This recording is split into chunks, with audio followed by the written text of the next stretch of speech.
ditën e sotme do flasim, do diskutojmë për situatën në Tiranë, në Prishtinë, në trojet tona, me një personazh të veçantë, të paktën për mua, por jam I sigurt që në fund të kësaj bisede, edhe për gjithë ju që do ta shikoni dhe do ta dëgjoni, do t'ju lër të njëjtat mbresa. Ai është Shpen Gjocaj, ish e pror I UÇK-s, vjen nga një familje nga Juniku, por rritur dhe vazhduar me pas shkollimin në Gjakov, një familje që I ka dhënë dëshmor luftës.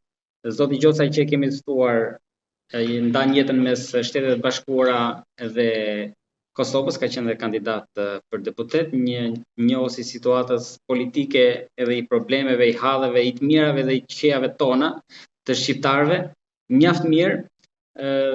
Zoti Gjocaj, përshëndetje dhe faleminderit shumë që pranuat që të zhvillojmë një bisedë për hallet dhe problemet tona. Përshëndetje edhe për juve, faleminderit juve për ftesën, është kënaqësi, po para se të fillojmë bisedën lejo veç një korrigjim vogël, familja ime nuk e ngushtë nuk ka dhënë dëshmor, ka invalid luftës, po në familjen e gjërë me tu që kemi të vrarë, po më lejo vetëm për shkak korreksis. Faleminderit shumë. Faleminderit ju. Zoti Gjocaj, do ta nisim nga protesta në Tiranë, sepse ajo është ka lidhur edhe Prishtinën, edhe Tetovën, paktën kështu I ka lidhur kryeministri Edi Rama. Segmentet saktuara të Partisë Socialiste thonë që pas kësaj është hapur fare Albin Kurti, edhe pse Rama ka kërkuar që të shmanget nga kjo që ai ka quajtur çorp, të lihet jashtë. Por ka nga ata që thonë që edhe shqiptarët e trevave duhet vinë për të protestuar. Janë në preambullën e kushtetutës. Por ka edhe të tjerë që thonë që ata nuk është janë votues dhe kështu që në Shqipëri dhe nuk kanë pse të vinë për të rrëzuar një qeveri. Ju si e keni parë gjithë këtë? Në fakt, në ditët e para të protestës kam qenë komplet jashtë situatës, për faktin se kam menduar që populli natyrisht ka të drejtë protestojë qoftë edhe pa arsye, po kur populli konsideron që ka të drejtë, populli ka të drejtë gjithmonë, sepse fuqia popullit është mbi gjitha. Veç asaj, unë vetë personalisht shumë herë kam qenë kundër politikave që I ndjek Edi Rama, nuk kam qenë shumë I zëshëm për faktin se kam konsideruar sikur po e luaj rolin e gjithdijshmit në thojza, nëse reagojnë Prishtinë, reagojnë në Ilirit, reagojnë Tirana dhe kam thënë vetes stop pas reagojnë të gjitha. Kështu që për një 10 ditët e para kam qenë komplet jashtë lojës. Pastaj kam filluar ta përcjell me vëmendje, pavarësisht që isha shumë I shqetësuar me situatën në Kosovë, me reagimet, me veprimet, me disa ligje, me disa sjellje atje që janë shkatruese për vendin, të cilat mund t'i flasim më vonë. Kam filluar pastaj të merrem pak më direkt edhe me situatën në Tiranë, as më tepër kur kam filluar të kuptoj se ka mjaft grupe të infiltruara.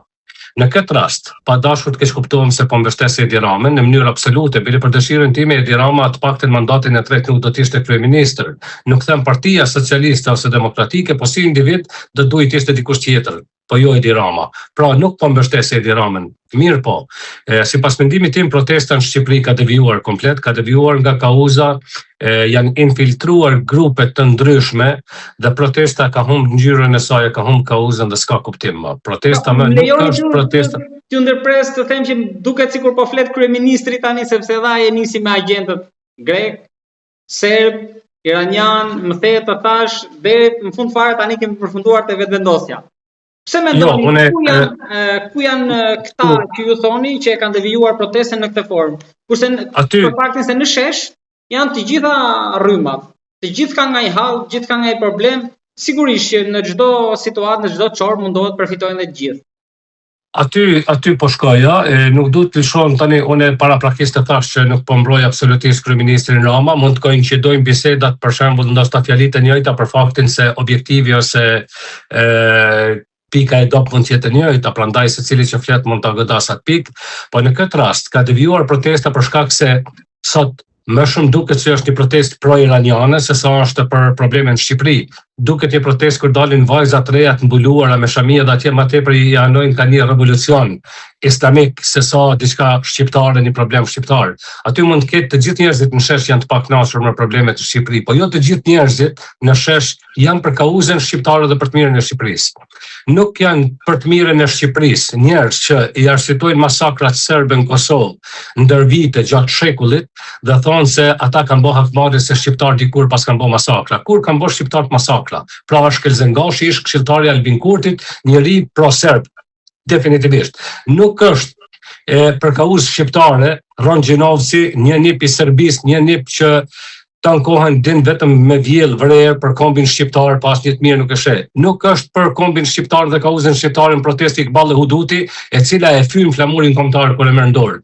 Nuk është për asnjë kauzë shqiptare Vudi Gjumshiti, i cili don të gjithë çlirimtarët në ferr, në hell, në burg të përjetshëm dhe nuk ka asnjë fjalë të mirë për kombin shqiptar vetëm për serbët. Pra, kjo të tregon mjaftueshëm. Pastaj, veç kësaj, protesta ka zgjatur dikon rreth 3 javë pa një lider. Protesta ka vazhduar 3 javë pa u thonë kërkesat e protestuesve cilat janë ato. Dhe pas 3 javë na del Dritan Goxhaj, një njeri anti-amerikan, pro-iranian, hapur, ka thënë me zë e figurë, nuk po flasun, nuk e njoh personalisht Dritan Goxhaj. Si mendoni që Irani do zgjidhte zëdhënës fushatës një zëdhënës të vetin? Kaq hapur?